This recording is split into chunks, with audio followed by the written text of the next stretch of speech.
welcome back, my dear and loving students. All of you are welcomed in your own channel towards success. प्यारे बच्चों, आज हम हिंदी भाषा के अपठित गद्यांश के क्रम में 26B का अध्ययन करेंगे। आइए अब हम बढ़ते हैं सफलता की ओर। प्यारे बच्चों, ये रहा आपके सामने आपका अपठित गद्यांश नंबर 26B। यहाँ हम देखते हैं बच्चों, निम्नलिखित गद्यांश को पढ़कर दिए गए प्रश्नों के उत्तर दीजिए। तो बच्चों, हम आपको बता देते हैं कि ये जो निम्नलिखित शब्द है दो शब्दों से मिलकर बना है। जैसा कि आप पढ़ रहे होंगे तो आपको लग जा रहा होगा, पहला है निम्न, दूसरा है बच्चों लिखित। निम्न का तात्पर्य होता है नीचे, लिखित का तात्पर्य होता है लिखा हुआ। अर्थात कि जो नीचे लिखा हुआ है या दिया गया है उस गद्यांश को पढ़कर गद्यांश से संबंधित प्रश्नों के उत्तर दीजिए। बच्चों, हम आपको बता देते हैं कि जो आपका गद्यांश होता है उसको हल करने के दो तरीके होते हैं। पहला तरीका होता है कि सर्वप्रथम आप गद्यांश को पढ़ लें, तत्पश्चात उससे संबंधित प्रश्नों को पढ़कर सही विकल्पों का चयन करते हुए आगे बढ़े। दूसरा तरीका होता है बच्चों कि हम सर्वप्रथम गद्यांश से संबंधित प्रश्नों को पढ़ ले, तत्पश्चात गद्यांश को पढ़कर प्रश्न के सही विकल्पों का चयन करते हुए आगे बढ़े। बच्चों, अब हम यहाँ देखेंगे, संत कबीर ने ठीक ही कहा था। ये जो संत शब्द है बच्चों, इसका तात्पर्य होता है साधु या सन्यासी। कबीर ने ठीक ही कहा था, काल करे सो आज कर, आज करे सो अब। अर्थात कि कल का काम आज कर लीजिए, क्योंकि समय किसी की प्रतीक्षा नहीं करता। जो व्यक्ति आज का काम आज न करके बाद के लिए टाल देता है वह बाद में पछताता ही रह जाता है। बुद्धिमान व्यक्ति समय का मूल्य अर्थात की कीमत या उसका इम्पोर्टेंस या महत्व जानते हैं। वे अपने सभी कार्य समय पर करते हैं और सफलता की सीढ़ियां चढ़ते जाते हैं। आलसी और मूर्ख व्यक्ति कल की प्रतीक्षा करते रहते हैं पर उनका कल कभी नहीं आता। समय मुट्ठी में बंद रेत की तरह होता है, जिसे अर्थात कि समय को जितना पकड़ो उतना ही हाथ से फिसला चला जाता है। समय की परवाह न करने वाले विद्यार्थी भी बाद में पछताते हैं। अतः समय का सदुपयोग करना चाहिए। सदुपयोग का तात्पर्य यहाँ हो जाता है बच्चों सही उपयोग। अब हम बढ़ेंगे अपने प्रश्नों की तरफ और देखेंगे अपने पहले प्रश्न को, कल की प्रतीक्षा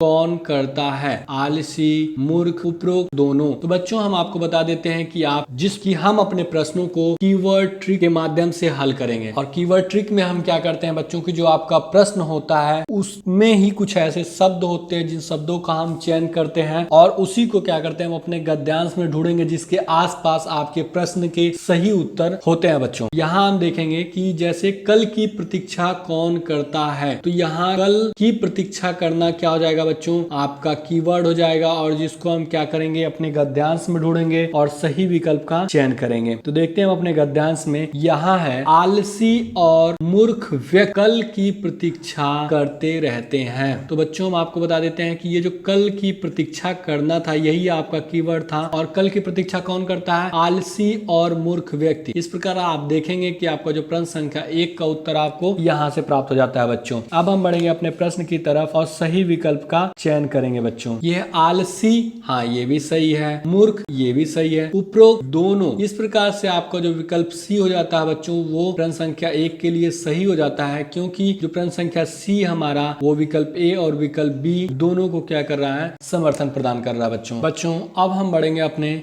अगले और दूसरे प्रश्न की तरफ। यहाँ है मूर्ख शब्द का विलोम बताइए। तो विलोम शब्द क्या होते हैं बच्चों? विपरीत अर्थ देने वाले शब्दों को विलोम शब्द कहते हैं। बच्चों, अब यहाँ हम आपको बता देते हैं कि जो आपका ये मूर्ख शब्द है इसका विलोम क्या क्या हो जाता है। इसका विलोम हो जाता है बच्चों चतुर हो जाता है, चालाक हो जाता है। मूर्ख शब्द का एक विलोम हो जाता है होशियार और दूसरा हो जाता है बच्चों बुद्धिमान। अब हम अपने विकल्पों को देखेंगे, साहसी नहीं ये तो गलत है, बलवान नहीं ये भी गलत है, बुद्धिमान हाँ। तो बच्चों, जैसा आप देखेंगे कि मूर्ख शब्द का एक विलोम शब्द क्या होता है, बुद्धिमान होता है। इस प्रकार से आपका जो प्रश्न संख्या 2 का सही विकल्प या सही उत्तर होगा तो विकल्प सी हो जाएगा। आलसी नहीं ये गलत हो जाएगा। आपको हम बच्चों बता देते हैं ये जो साहसी शब्द है इसका विलोम आपका क्या हो जाएगा, कायर या डरपोक हो जाता है। बच्चों, आलसी का क्या हो जाता है बच्चों, कर्मठी हो जाता है या परिश्रमी भी हो जाता है। अब हम बढ़ेंगे अपने अगले और तीसरे प्रश्न की तरफ। यहाँ हमारा तीसरा प्रश्न है, लेखक के अनुसार कौन पछताता रहता है? जो व्यक्ति आज का काम आज नहीं करते, जो व्यक्ति आज का काम कल के लिए छोड़ देते हैं, समय की परवाह न करने वाले विद्यार्थी, उपरोक्त सभी। तो बच्चों हम यहाँ देखते हैं कि लेखक के अनुसार अर्थात कि गद्यांश के अनुसार कौन पछताता रहता है। तो ये जो पछताना शब्द हो जाता है बच्चों, यही हमारा कीवर्ड हो जाएगा। बच्चों अब हम बढ़ेंगे अपने गद्यांश की तरफ और सही विकल्प का चयन करेंगे। तो यहाँ हम देखते हैं बच्चों, जो व्यक्ति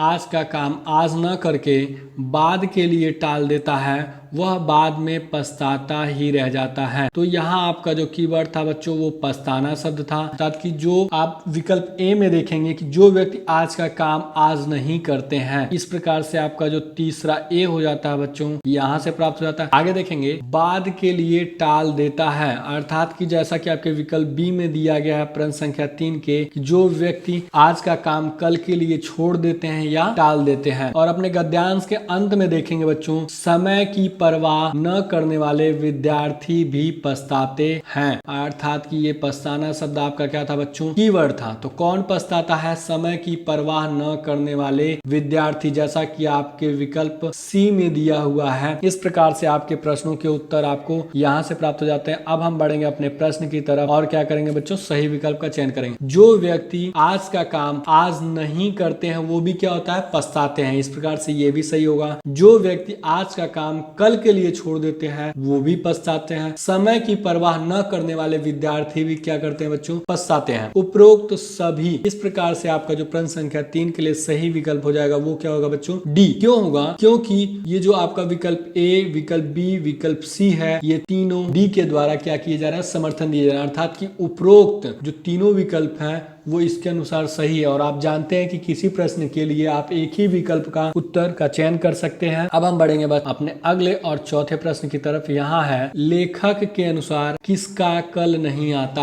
आलसी व्यक्ति का, मूर्ख व्यक्ति का, सभी व्यक्तियों का, उक्त ए व बी दोनों। यहाँ हमारा जो कीवर्ड हो जाएगा किसका कल नहीं आता। कल नहीं आता या कल नहीं आना, यही हमारा क्या हो जाएगा बच्चों? कीवर्ड हो जाएगा। यहाँ जो आपका शब्द प्रयोग किया गया बच्चों लेखक के अनुसार, अर्थात कि आपका जो गद्यांश दिया हुआ है गद्यांश के अनुसार। क्यों बच्चों? क्योंकि आपका जो गद्यांश है उसको कोई ना कोई लिखा होगा और जो लिखने का कार्य करता है उसी को क्या कहते हैं? हम लेखक कहते हैं बच्चों। अब हम बढ़ेंगे अपने गद्यांश की तरफ और सही विकल्प का चयन करेंगे बच्चों। यहाँ आप देखते हैं, आलसी और मूर्ख व्यक्ति कल की प्रतीक्षा करते रहते हैं और उनका कल कभी नहीं आता। अर्थात कि आप देखे होंगे आपका कीवर्ड था क्या बच्चों? कल कभी नहीं आता। यही आपका क्या था? कीवर्ड था। तो किसका कल नहीं आता? जो कल की प्रतीक्षा करते हैं। और कल की प्रतीक्षा कौन करता है? आलसी और मूर्ख व्यक्ति। तो आप देखेंगे कि जो प्रश्न संख्या 4 का विकल्प ए है वो आलसी है और दूसरा जो विकल्प बी है मूर्ख व्यक्ति बच्चों। तो इस प्रकार से आपके प्रश्न संख्या 4 का उत्तर यहाँ से प्राप्त हो जाता है। अब हम बढ़ेंगे अपने प्रश्न की तरफ और क्या करेंगे बच्चों? सही विकल्प का चयन करेंगे। यहाँ है, आलसी व्यक्ति। ये सही है कि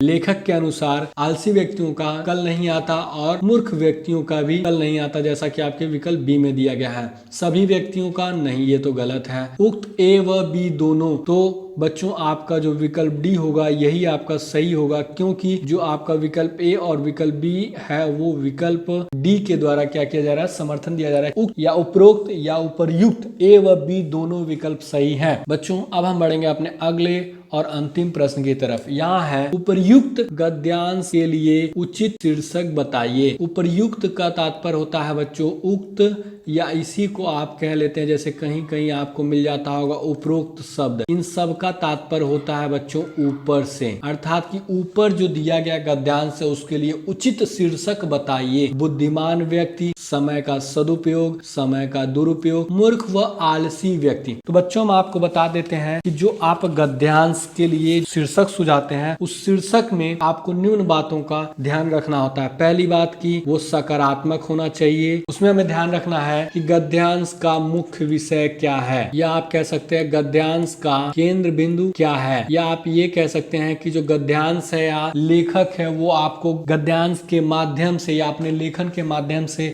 आपको क्या बताना चाहता है। तो वो जब भी कोई चीज किसी को बताता है बच्चों तो सही बात बताती है, जो कि सही बात ही ग्रहण करने योग्य होती है। तो यहाँ हम देखेंगे कि बुद्धिमान व्यक्ति, तो ये तो सही है बच्चों। समय का सदुपयोग, बच्चों आपका जो लेखक है पूरे गद्यांश में उसका मुख्य उद्देश्य यही है कि आप समय का क्या करें बच्चों, सही उपयोग करें। तो इस प्रकार से आपका जो प्रश्न संख्या 5 के लिए सही विकल्प क्या हो जाएगा बच्चों, वो हो जाएगा विकल्प बी। प्यारे बच्चों, अब इसी के साथ आपका आज का क्लास समाप्त होता है। हमारी आपकी मुलाकात फिर कल अगले वीडियो में होगी। My dear and loving students, यदि आपको हमारा यह वीडियो पसंद आया हो तो वीडियो को लाइक एवं शेयर जरूर करें। यदि आपके मन में किसी प्रकार का प्रश्न हो या हमारे लिए कोई सुझाव हो तो नीचे कमेंट बॉक्स में कमेंट जरूर करें एवं हमसे जुड़े रहने के लिए आपके अपने चैनल टुवर्ड्स सक्सेस को सब्सक्राइब अवश्य करें। वो पास में बने बेल आइकन को जरूर दबाएं, जिससे आपको हमारे हर एक नए वीडियो का नोटिफिकेशन मिलता रहे। A lot of thanks for watching this video.